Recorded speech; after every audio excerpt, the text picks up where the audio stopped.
안녕하세요. 북클럽입니다. 오늘은 드디어 북클럽 13번째 책 공개하겠습니다. 제목은 I may be wrong. 내가 틀릴 수도 있습니다. 라는 책인데 비온 나티코 린데블라드가 쓴 책입니다. 다산 초당에서 나온 책인데 스웨덴이랑 영국에서 베스트셀러 1위를 하고 출간 즉시 입문 1위를 한 책이라고 합니다.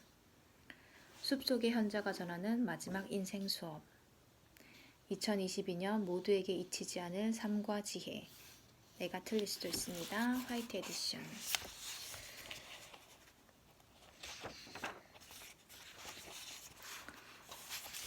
이 사람은 스웨덴에서 태어나서 태국의 숲에 들어가서 17년간 스님이 되었다고 합니다.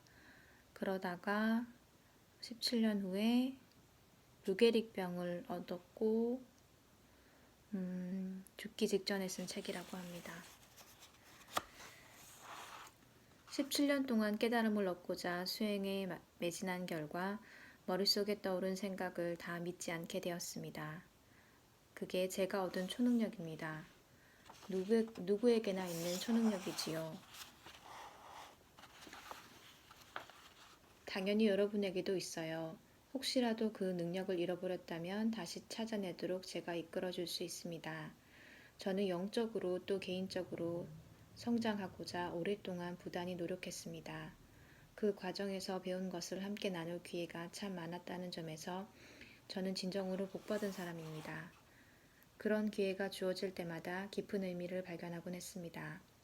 제게 주어진 많은 기회가 삶을 더 순조롭게 저답게 살아갈 수 있도록 도와주었습니다. 바라건대 이 책이 여러분으로 하여금 삶을 더 순조롭게 자기답게 살아갈 수 있게 도와주었으면 합니다. 이 책에 담긴 지혜 중 몇 가지는 제 삶의 중추였습니다. 생각보다 일찍 죽을 날을 받아든 지난 몇 년간은 더욱 그러했지요. 여기가 모든 것이 끝나는 곳이 될 것입니다. 아니, 어쩌면 시작하는 곳이 될 수도 있고요. 프롤로그, 가장 소중한 것 단 한 가지. 알아차리다. 가만히 있어도 불편한 삶. 과거라는 목줄. 카라마조프가의 형제들. 사원의 첫 발을 내딛다. 떠오르는 생각을 다 믿지 않는다. 엄마, 나 숲속 승려가 되려고요. 지혜가 자라는 사람 나티코. 순간의 지성. 괴짜들의 공동체. 선택하지 않은 훈련. 곰돌이 푸의 지혜. 마법의 주문. 9번의 실패. 나를 괴롭히는 그 사람은. 어색한 은자의 행복. 다친 주먹 열린 손바닥. 할 짓이 없어 빌어먹나. 기적이 일어날 여지. 한 가지는 확실하다. 무언가가 깨어나다. 잃은 것은 너무나 많지만 전직 승려의 수치. 반지 안의 비밀. 모든 것은 너에게서 시작한다. 열린 문으로 들어가다. 인생의 의미는 당신의 선물을 찾아 나누는 것. 믿음이 보여주는 자리로. 두려워하지 않아도 돼. 죽음이 찾아오는 모습. 다 빼앗길 것이다. 네가 세상에서 더 보고 싶은 것. 떠날 때를 아는 이별. 몹시 거슬리는 한마디. 원래 그랬던 것이다. 집으로 돌아가는 길. 에필로그. 두려움도 망설임도 없이. 알아차리다. 8살 때였습니다. 스웨덴 남동부 해안에 있는 칼스크로나 외곽의 한 섬에서 자리 잡은 할머니 댁에서 평소처럼 제일 먼저 일어난 뒤 혼자 어슬렁거리며 동생 닐스가 일어나길 기다렸지요. 그런데 부엌 창문을 바라보던 저는 우뚝 멈췄습니다. 제 안에서 들끓던 온갖 소음이 순식간에 가라앉았습니다. 사방이 고요해졌습니다. 창턱에 놓인 크롬 토스터가 너무 멋져서 저는 숨쉬는 것도 잊었습니다. 시간도 멈추었지요. 아침 햇살을 받아 모든 게 아른아른 빛나는 것 같았습니다. 연푸른 하늘에서 솜털구름 한 쌍이 미소를 지었습니다. 창밖에 우뚝 솟은 자작나무가 반짝이는 이파리를 흔들었습니다. 어디를 봐도 눈부시게 아름다웠습니다. 그때는 제가 느낀 것을 언어로 표현하지 않았는데 지금은 왠지 하고 싶습니다. 마치 온 세상이 제게 집에 온 걸 환영해 라고 속삭이는 듯했습니다. 이 행성에서 난생 처음으로 마음이 더할 수 없이 편안했습니다. 아무 생각 없이 지금 여기에 온전히 존재하고 있었지요. 눈물이 고이고 가슴이 따뜻해졌습니다. 지금 생각해보면 그것이 감사가 아니었을까 싶어요. 그 기분이 영원히 적어도 아주 오랫동안 지속되길 간절히 바랐습니다.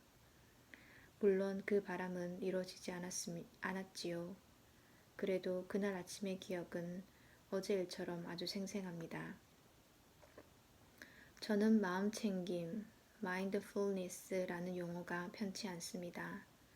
한순간도 마음이 진정으로 충만하다고 느껴본 적이 없거든요. 늘 허전하고 누군가로 또는 뭔가로 채워졌으면 하는 공간이 남아 돌고 있지요. 제가 추구하는 건 의식적 현존 상태, 즉 지금을 온전히 의식하며 살아가는 것입니다. 하지만 그렇게 표현하면 마치 조금도 긴장을 풀면 안 되는 힘든 일처럼 들립니다. 그런 이유로 저는 알아차림, awareness라고 말하는 게 더 좋습니다. 우리는 점차 알아차리며 그리고 알아차린 채로 머무르며 알아차림과 하나가 됩니다. 칼스크로나에서 토스터 옆에 서 있던 그날 아침 제게도 알아차림이 일어났습니다. 그 느낌을 표현하자면 뭔가 부드러운 것에 포근히 기대는 듯한 기분입니다. 생각, 느낌, 신체 감각 등 모든 것이 있는 그대로 존재합니다. 그 안에서 우리는 더 큰 존재가 됩니다. 우리 내면과 주변 세상에서 미처 의식하지 못했던 것들을 더 많이 알아차리게 됩니다. 그것은 보이지 않아도 언젠가 여러분 곁에 있는 친구처럼 굉장히 친밀하게 느껴집니다. 현재에 집중하는 정도는 물론 다른 사람과의 관계에도 영향을 끼칩니다. 정신이 딴 데 있는 이들과 시간을 보내는 게 어떤 느낌인지 누구나 잘 알 거예요. 항상 뭔가를 잊어버리는 것처럼 찜찜하고 신경에 거슬리지요. 어린아이들을 만나면 우리 마음이 어떤 상태인지가 금세 드러납니다. 아이들은 우리가 그 순간에 온전히 존재하는지 아닌지에 대단히 민감합니다. 그래서 우리가 거짓으로 즐거운 양 꾸미거나 함께 있으면서도 딴 생각을 하면 귀신같이 알아차리지요. 동물도 마찬가지입니다. 하지만 우리가 현재에 온전히 집중한다면, 뇌리를 스치는 온갖 사소한 생각에 마음을 뺏기지 않는다면 사람들은 우리와 함께 있는 순간을 훨씬 더 즐거워합니다. 우리를 믿고 따르며 우리에게 관심을 기울이지요. 그때 우리는 주변 세상과 완전히 다른 방식으로 연결됩니다. 이미 다 아는 얘기라서 진부하게 들릴지도 모르겠습니다. 하지만 다 아는 사실이라도 완전히 잊어버린 채 살아가는 사람들은 얼마든지 있습니다. 겉으로 영리하고 그럴듯해 보이는데 집착하느라 현재의 진정으로 존재하는 것이 얼마나 중요한지 잊고 사는 것입니다. 그날 아침 온 세상이 제게 집에 온 걸 환영해 라고 속삭이는 듯했습니다. 이 행성에서 난생 처음 마음이 더없이 편안했습니다. 토마스 산체스 바다 위의 구름.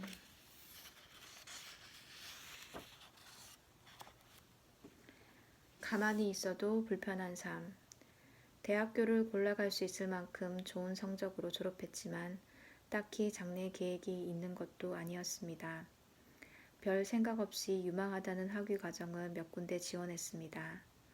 공교롭게도 스톡홀름 경제대학의 입학시험이 시행되던 8월, 스톡홀름에 머물고 있어서 시험을 치기로 했습니다. 금융과 경제를 공부해서 대기업에 취직하는 것은 아버지가 걸었던 길이었지요. 꼬박 하루에 걸쳐 여러 과목의 까다로운 시험을 치렀습니다. 다행히 시험을 제법 잘 봤는지 몇 달 뒤에 합격 통지서를 받았습니다. 다른 계획이 있었기에 입학해도 손해를 볼 일은 없을 것 같았습니다. 경제학은 언제나 유용해서 수많은 기회의 문을 열어준다고들 했으니까요.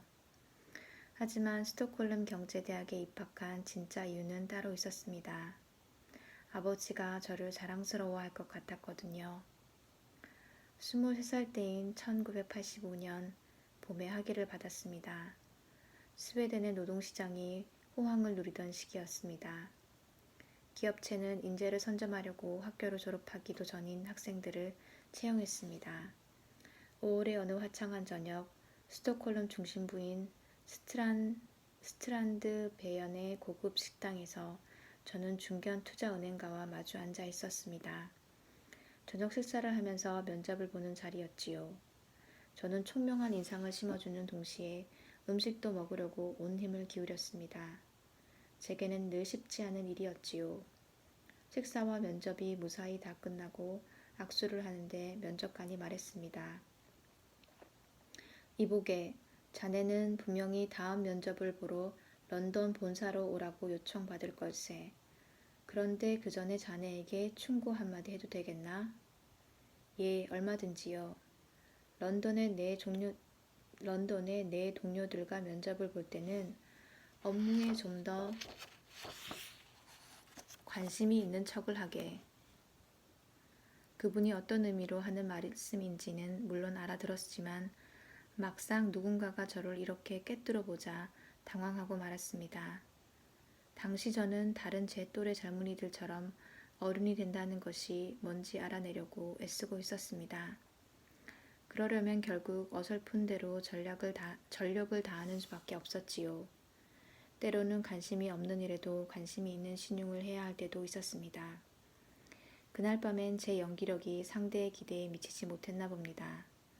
그래도 일이 잘 풀려서 저는 몇 곳에 더 합격했고 얼마 뒤 일을 시작했습니다. 그로부터 몇 년이 지난 5월 어느 일요일 오후 스웨덴에서 가져와 여기저기 긁힌 자국이 있는 붉은색 이케아 소파에 누워 있는데 열린 창문으로 따뜻한 바닷바람이 살살 불어왔습니다. 거대 다국적 기업의 에스파냐 지사에서 근무하고 있던 때였습니다. 회사에서 차량을 지원해 주었고 전담 비서도 있었습니다. 출장 다닐 땐 비즈니스석을 이용했습니다. 해변에 멋진 집도 있었지요. 2달 뒤엔 당시 스웨덴 최대의 가스 업체였던 AGA 자회사의 역대 최연소 재무 담당 최고 경영자가 될 예정이었습니다. AGA 사보에 제 특집 기사가 실릴 정도였으니 겉보기엔 확실히 성공 가도를 달리고 있었어요. 그때 제 나이가 겨우 만 26이었습니다. 주변에서 볼 때는 그림처럼 완벽한 인생이었습니다. 하지만 겉보기에 성공한 사람 대부분이 결국엔 깨닫게 되지요. 성공이 행복을 보장하지 않는다는 사실을요. 성공과 행복은 서로 다른 것이니까요. 다른 사람들의 눈에는 제가 인생을 능숙하게 살아나가는 것처럼 보였을 겁니다. 확실히 물질적으로나 직업적으로는 많은 것을 이룬 상태였습니다. 대학을 졸업하자마자 3년 동안 6개 나라를 돌면서 치열하게 일했습니다. 하지만 매 순간 엄청난 의지력과 자제력을 발휘해 겨우 버텨낸 거였죠.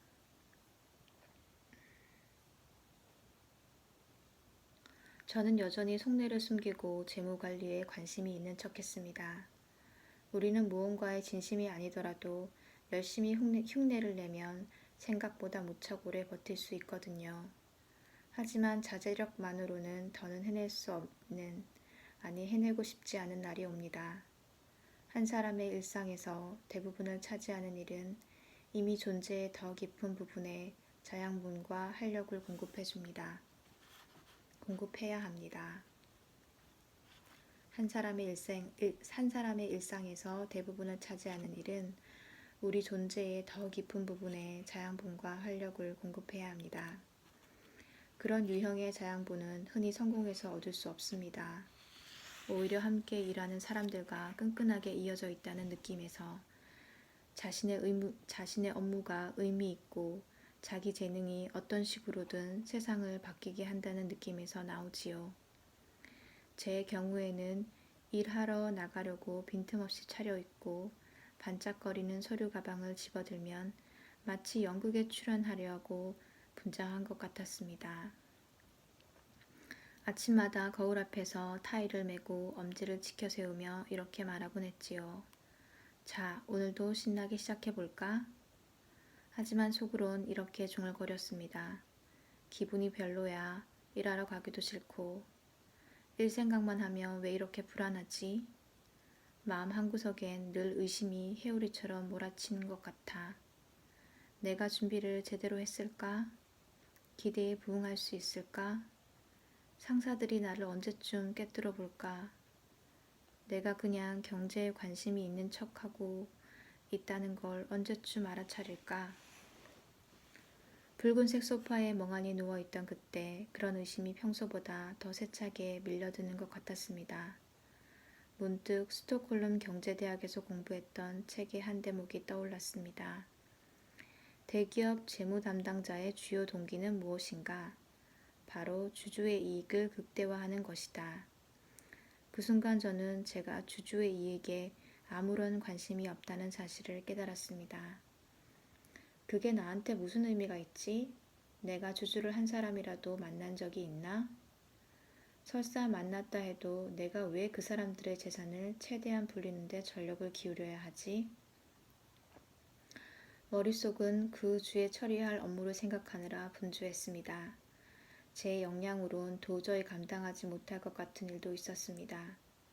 경영진 회의에서 마드리드 외곽의 탄산 공장 증설 안건에 대해 의견을 제시해야 했고 스웨덴 본사의 분기 보고서도 제출해야 했지요.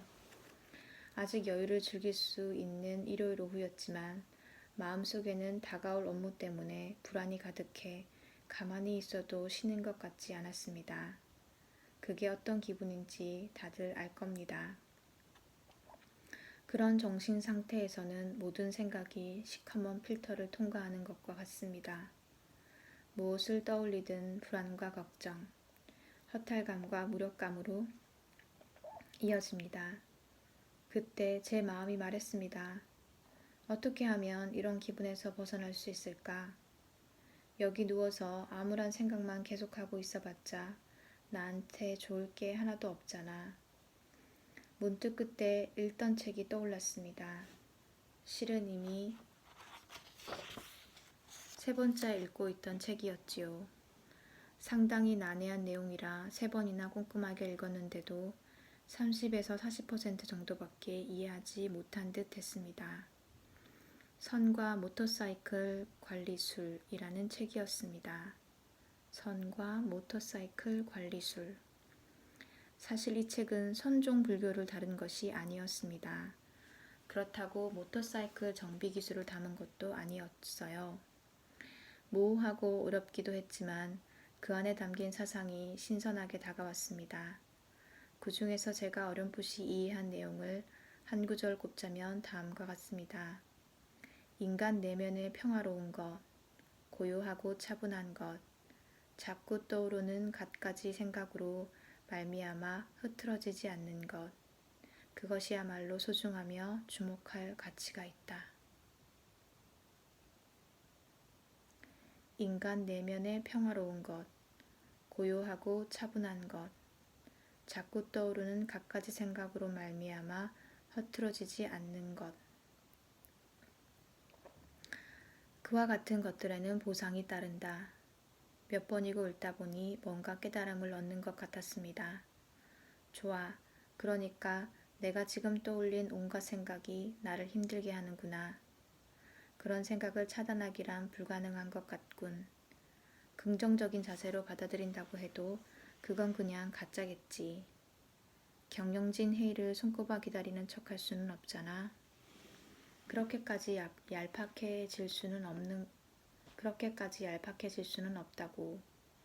내 생각에 빠져서 허우적거리지 않고 마음의 평안을 얻으려면 뭘 어떻게 해야 할까? 책은 인간 내면에 존재하고 고요함을 찾는 것이 얼마나 중요한지를 강조했습니다. 인간 내면에 존재하는 고요함을 찾는 것. 그런데 도대체 어떻게 해야 찾을 수 있지요? 어떻게 해야 내면의 평온함 쪽으로 방향을 돌릴 수 있나요? 어떻게 해야 하는지 바로 파악할 순 없지만 자기 안에서 평온과 고요를 발견할 수 있다는 생각에는 무척 끌렸습니다. 평온을 찾는데 명상이 좋다는 이야기를 들어본 적이 있었습니다. 그렇지만 명상이 실제로 어떻게 이루어지는지에 대해서는 아는 게 거의 없습니다. 명상하는 사람들이 호흡에 무척 집중하는 것으로 봐서는 호흡과 관련이 있지 않을까 짐작하는 정도였지요.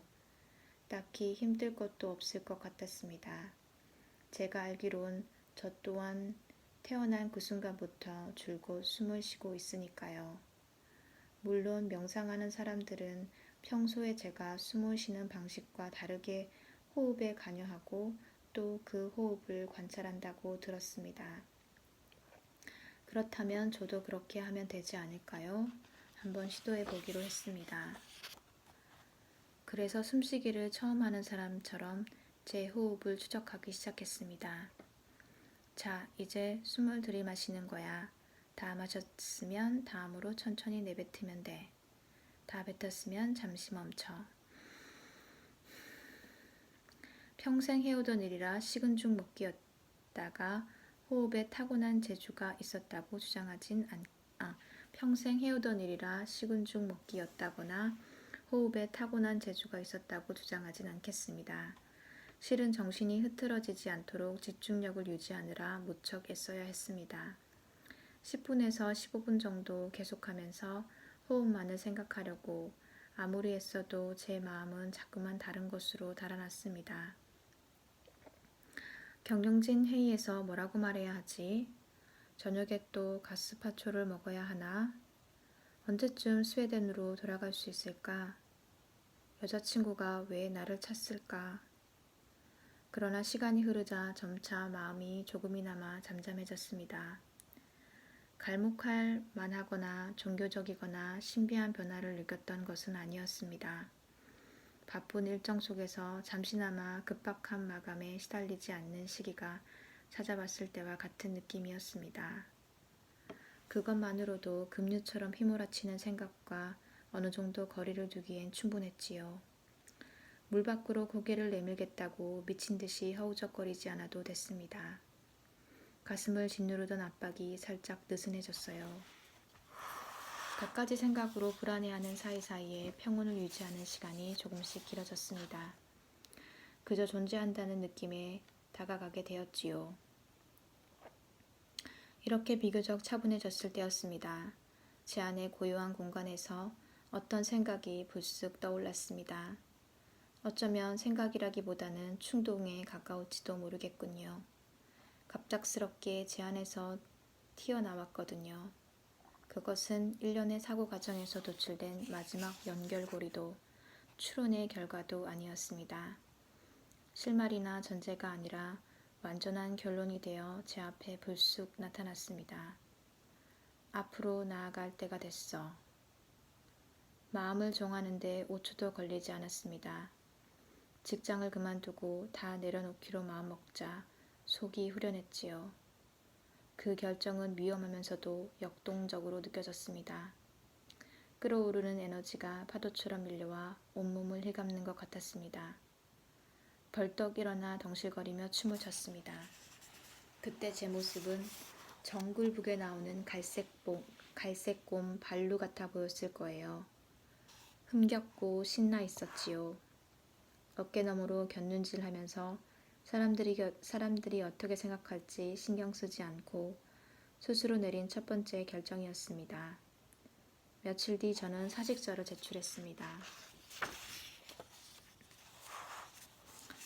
과거라는 목줄부터는 저작권 때문에 각자 읽는 걸로 할게요. 계속 독서해주세요.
내가 생각을 하는 것이지 내가 곧 생각과 같은 것은 아니라는 것을 깨달았습니다.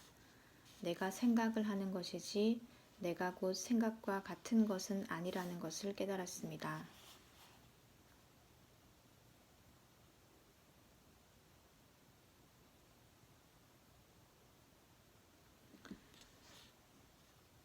물론 생각 그 자체가 문제는 아닙니다.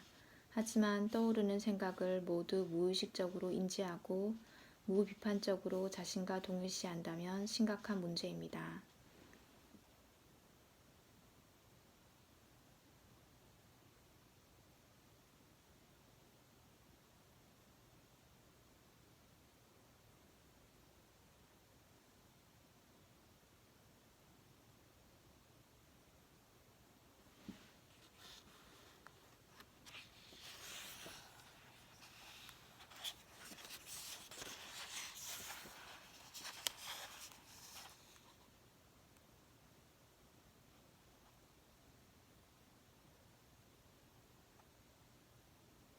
우리의 뇌는 애초에 부정형으로, 즉 무언가를 없애는 방향으로 사고할 수 없습니다.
영감을 뜻하는 단어 인스퍼레이션에는 숨을 들이마신다, 즉 흡입의 의미가 담겨 있습니다. 열망을 뜻하는 에스퍼레이션에는 숨을 내쉰다, 즉 흡출의 의미가 담겨 있습니다. 정신이나 활기를 뜻하는 스피릿과 스피리추얼의 어원도 숨을 쉰다는 뜻을 가진 라틴어에서 출발했습니다. 이런 언어들의 관련성이 단순히 우연은 아니라고 생각합니다. 우리 본연의 생기와 힘을 느끼며 살아가고 싶다면 일상적으로 호흡에 주의를 기울여야 합니다.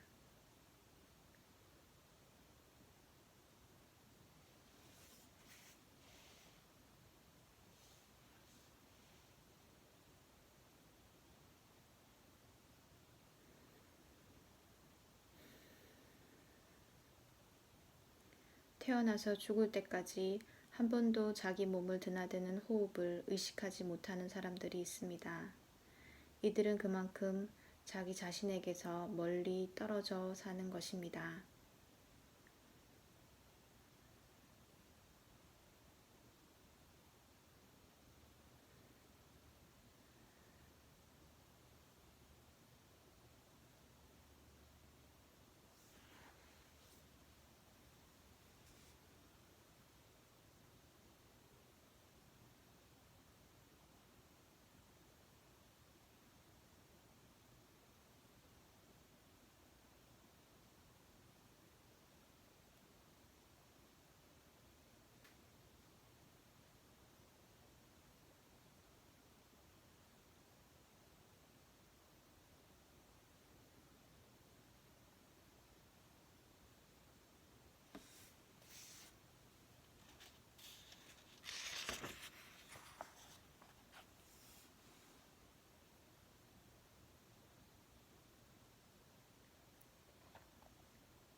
태고적부터 어느 종교에서든 차분히 내면의 귀를 기울여야 한다고 강조했습니다.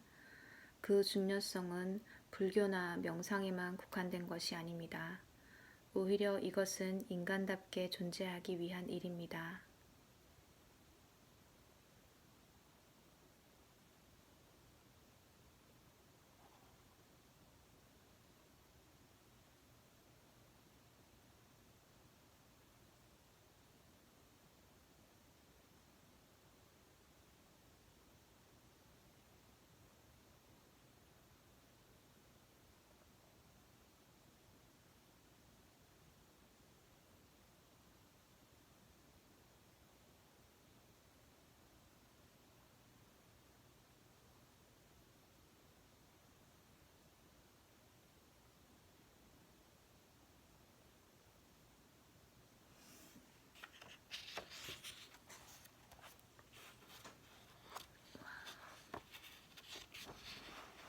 우리는 누구나 생각을 내려놓을 능력이 있습니다.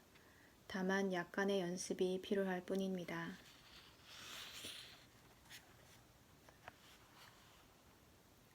카라마조프가의 형제들 40페이지부터는 조금 쉬었다가 다시 독서하도록 하겠습니다. 감사합니다.